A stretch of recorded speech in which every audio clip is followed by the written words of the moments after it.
created every year. When the DDA, which is the agency to urbanize Delhi, fails to provide these houses, these residents are going to unauthorized colonies. All right, I'm going to bring that same question again to Jayashree Kurup, and I'm going to get all three voices in. Roshan, here, let's hear everybody out. Let's hear everybody out first. Jayashree Kurup, you've been researching the entire policy for a very long time. What is the advantage for the people of Delhi, for the poorest people of Delhi, for the farmers of Delhi, for all stakeholders? What advantage will the land pooling policy bring?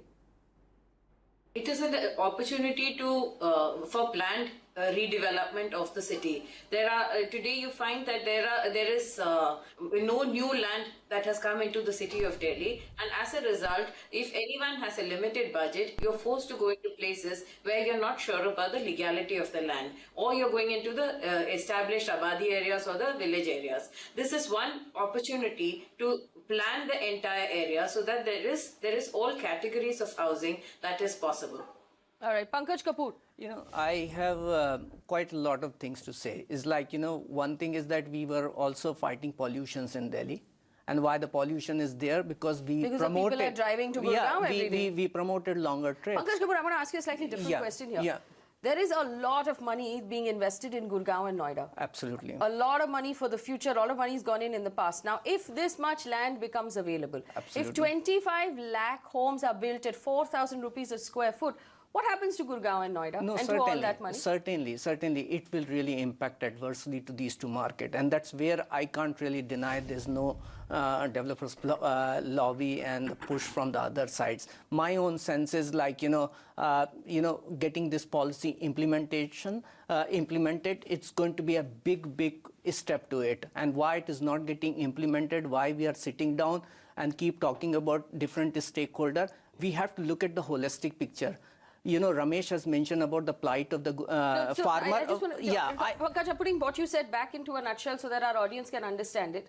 You are saying that if the Delhi land pooling policy is activated, these many homes become available within the city of Delhi, that the markets of Gurgaon and Noida will suffer. Absolutely. The developers who are building in Gurgaon and Noida will suffer. And do you think that there is right now a lobby that is pushing the Delhi AAP government not to notify that policy? I can't deny that. This clearly really comes out, and that's why we're seeing that for last many years why the Delhi no development was allowed, why DDA also didn't really go forward. It's only now Sheila Dikshit is standing and talking about that this policy should get implemented. It should have got implemented not today. It should have got implemented 20, 30 years back. She didn't do it either. Yes. Yeah. So my own sense is for the city efficiencies, for prevailing problem. 1.4 crore population is a complex population. You need the space closer. We need to reduce travel time. We need to reduce or bring the homes closer to where people are living. People of Delhi should be able to live in Delhi. Absolutely. And there's enough land available. There's no reason why it can't happen. Roshan, Shankar, you've heard all the voices now. I think I've covered all stakeholders. If I haven't, let me know. We'll bring more voices on the show. Tell me now, why has this policy not moved? Is there another voice you would like to hear? No. So they've been very similar voices, and I agree that the broad-based stakeholders have sort of echoed the same voice. I commend you for going into the panchayats as well and the Mahapanchayat as well. Let me give you an example of why this false binary that's been created that the central government has done all the work and it's just stuck at our end is completely not true. One, that just from the notification to being approved regulations, it took the central government almost 2 years to just have something on paper that was approved. We are in task of implementing that project on ground. And what that means is, it's not just an issue of land. It's also an issue of whether basic utility... Let me complete. I heard very... No, I heard very patiently. Let me complete what I'm trying to say. We are tasked, despite the multiplicity of agencies and the political discourse that is there where we are in opposition and the central government doesn't allow us to do work, we are charged with providing basic facilities like water, electricity, and a whole host of issues. I'll give you an example. Dwarka was one of the latest new planned cooperative societies and areas that came up in Delhi. The DDA, with past governments as well, did not consult them, did not see how the feasibility studies of getting water, electricity to them would happen. And till date, till 2015, when our government came in, people in Dwarka, Palam, Najafgarh were facing acute water crises. So till we have a plan to ensure that basic facilities of education, health, water can be provided, how can we allow a new set of homes to come up? Pankaj has a point. Pankaj has a point. Pankaj, Gurgaon doesn't have water either, does it? Yeah, it doesn't have the basic infrastructure. I tell you, instead of promoting illegal houses, my own sense is we should promote housing. And I think these things can be solved. No, but you know, Roshan Shankar, Pankaj Kapoor has a very good point. Gurgaon still doesn't have water, but Gurgaon has homes that people live in and people occupy. I mean, agreed that water is a problem. Water is a problem in all parts of the country. You know, we have infrastructure problem everywhere. Can I jump in here, please? It won't be. I don't think Jayashree, Gurgaon go can ahead. be. Please, let's not make Gurgaon the model of development. You know, that Delhi, is one thing. Is that Roshan. then we started dreaming about, and we said that we will make that dream city where we have every infrastructure. No, we'll wait for those infrastructure to come. Till then, I'll ask people to continue living in slums. That's a very wrong logic. That's a different How much of Delhi has running causalities. water 24/7, and is this a valid reason to not push the policy forward? Not push the policy forward, no, but I do agree with Roshan on one point. Roshan, please let me make this point. I think I'm making a serious point. The thing is that when they planned Dwarka, and it was supposed to be the largest sub-city, they had planned for water from Tehri, which didn't happen. But because it didn't happen, what he says is right. That whole sub-city was existing on tankers, which is not an easy thing to do. Agreed, the planning has to be done. But Roshan, my point is this: by not notifying, are you any closer to the problem, to solving the problem? The problem exists, and you have to solve the problem. But by not notifying, there are lots of things that are going to happen, and I'll give you a small example. The Dwarka Expressway was supposed to be had planned the area for infrastructure.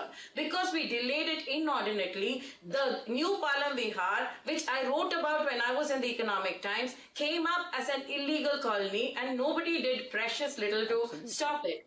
The same thing is going to happen with the Najafgarh area. You've notified the land, everybody knows there's going to be new development. If you don't notify it, what will happen is that will get encroached, and you'll again not be able to provide the same water and power that you're looking for. Roshan Shankar, respond. No, I have, see, we can go on with examples. So, for example, the GT Karnal Road or the area near the... We're not talking about examples. I actually want you to give me a concrete reason. Let's talk specifics. Okay, give me specific reasons why this policy has not we have to plan for the city. That is the concrete reason. You cannot have an unplanned city and then expect the Delhi government to provide schools, to provide hospitals, to provide water, to provide electricity if you don't plan for where the electricity grids are. Roshan, you said the DDA reports to the central government. The DDA has been on board with this plan from the beginning, right? The DDA has to provide the infrastructure. Are you saying the DDA is incapable of providing the infrastructure? See, the problem is that we think that the DDA will do everything, but all that they care about is how do you get parcels of land onto them, how do you get in control of more land in Delhi. But we are charged on ground, the DISCOMs, the transmission companies, the production companies report to the Delhi government. If an electricity grid has to come, the permissions are all routed through the Delhi government. If we don't have a proper plan for each of those 95 villages, and this is something that we are doing in 8 months. As I'm saying, in 15 days, we will have a consolidated report of each and every village, each and every villager that will be at our divisional commissioners' headquarters. The thing is implementing this on ground, and I agree with the idea of land pooling. I agree with the social choice of land pooling. Give Ramesh Menon an opportunity to rebut your point. We have to ensure more schools. If more people move in, we have to plan for them. We heard your point. Roshan Shankar, we heard your point. We heard your point. I want Ramesh Menon. Ramesh Menon has a rebut. Ramesh, go ahead. Heard your point. I want Ramesh Menon. Ramesh Menon has a rebut. Ramesh, go ahead. Okay, I think Mr. Roshan is kind of talking about it from a satellite view. The factual thing is, when the urbanization of a particular landmass happens, You first create the master plan, then comes the zonal plans, then your local area plans, sectoral plans, and to the last probably square kilometer, the city is urbanized. So unless you clear the first step, how do you reach to the next step? Right? So the sectoral plans, for example, zone N has been divided into 40 sectors by DDA way back in about 2013. But they need to get these towards the notification. Zone P2 has been segregated into 13 new sectors. Now, if you look at Gurgaon, 2006 is when the Gurgaon master plan came up. 2007 was Delhi master plan notified. Gurgaon has already urbanized. We have already created 2,47,000 dwelling units. During the same period, Delhi allowed another maybe 2,000 unauthorized colonies to come up. Do you allow the capital of the country to be urbanized in this rampant manner where illegal gratifications are